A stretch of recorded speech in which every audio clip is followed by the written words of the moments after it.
जी अस्सलाम वालेकुम। एक बार फिर नए व्लॉग में आप लोगों को मैं खुशामदीद कहता हूँ। आज के व्लॉग हम जिस सिलसिले में कर रहे हैं उसका बुनियादी मकसद यह है कि फैसल टाउन फ़ेज़ 2 में जो नया प्रोजेक्ट आया है चौधरी मजीद का, उसमें आपने इन्वेस्टमेंट करनी है या नहीं करनी है।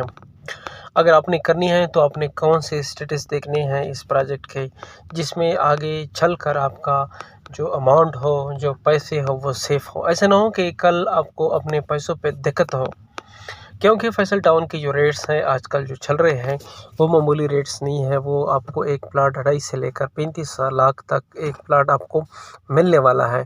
तो इस लिहाज से अगर देखा जाए तो आपने इसी तरह जो आपने 28 लाख या 30 लाख रुपए इन्वेस्ट करने हैं, तो आपने कौन से स्टेटस देखने हैं। भाई सवाल ये नहीं है कि ये 5 लाख का प्लाट है या 6 लाख का है, बल्कि ये 30-35 लाख का प्लाट है। अगर आपने 30-35 लाख रुपए इन्वेस्टमेंट करने हैं तो फिर आपने कौन से प्रोजेक्ट में इन्वेस्टमेंट करने हैं। अगर आपने किसी प्रोजेक्ट में लगाने हैं तो फिर कौन से आपने स्टेटस देखने हैं।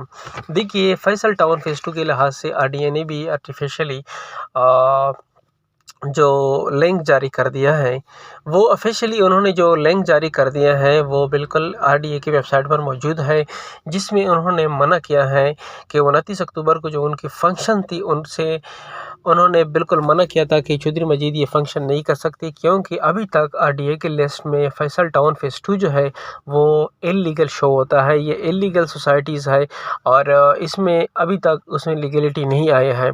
तो इसी के लिहाज से अगर गवर्नमेंट ने किसी चीज़ को इजाज़त नहीं दी है और आप इसमें इन्वेस्टमेंट कर रहे हैं तो ये आपके लिए रिस्की हो सकता है। दूसरी बात यह है कि जिन लोगों ने फैसल टाउन फ़ेज़ 2 में इन्वेस्टमेंट की है और ये प्रोजेक्ट डेवलपमेंट के लिहाज से अगर देखे जाए तो बड़ा सुस्त रवि का शिकार है। डेवलपमेंट लिहाज से इस प्रोजेक्ट में अभी तक कोई ख़ास काम शुरू नहीं हुआ है। उसकी बुनियादी वजह यह है कि जो फैसल टाउन फ़ेज़ 2 की जो ज़मीन है, जो रकबा वाक़या है, ये अभी तक चौधरी मजीद के नाम भी नहीं है।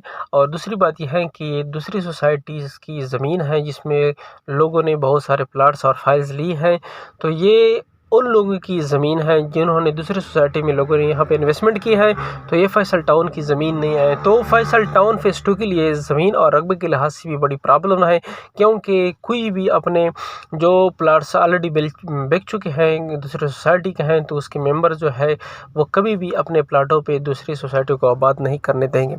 तीसरी बात यह है कि अगर आपने इस टाइम 30-35 लाख का प्लाट लेना है और आपने एक ऐसी जगह लेना है जहाँ पे एनओसी भी क्लियर नहीं है और जो रकबा है वो उस पर भी तनाज़ा है, कोर्ट केसेस चल रहे हैं, तो ये आपकी बेवकूफ़ी होगी। आप दूसरी जगह या दूसरी किसी को इस चीज़ के लिए आप रोना नहीं रो सकते, ये आपकी ही गलती होगी।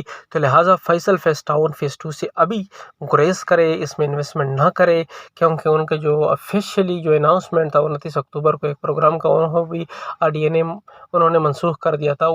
उस लेवल तक नहीं हुआ प्रोग्राम, क्योंकि चौधरी मजीद अगर आप इस लिहाज से देखें कि चौधरी मजीद एक ब्रांड है तो ब्रांड है, लेकिन इससे भी गलती हो सकती है और गलती हो चुकी है बहुत सारे प्रोजेक्ट में।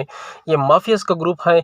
अगली व्लॉग में मैं चौधरी मजीद की जो माफियाज़ हैं, जो उनके ग्रुप्स हैं, उसमें मैं तफसीली व्लॉगिंग करूँगा कि किस तरह उन्होंने ग्रुप्स को पाल रखे हैं, माफियाज़ को पाल रखे हैं, उसको किसी तरह तनख्वाह देते हैं और फिर किसी तरह लोगों को डराते हैं, उनसे अपना काम निकलवाते हैं, उनसे अपनी ज़मीन चढ़वाते हैं। तो इसी तरह भी मैं व्लॉगिंग करूँगा नेक्स्ट इंशाल्लाह। लेकिन आज का जो व्लॉग था वो ये था कि फैसल फ़ेज़ 2 में अगर आपने इन्वेस्टमेंट करनी है तो आपने किन चीज़ों का ख्याल रखना है। So thank you very much. अपनी दुआ में याद रखें। अल्लाह हाफ़िज़।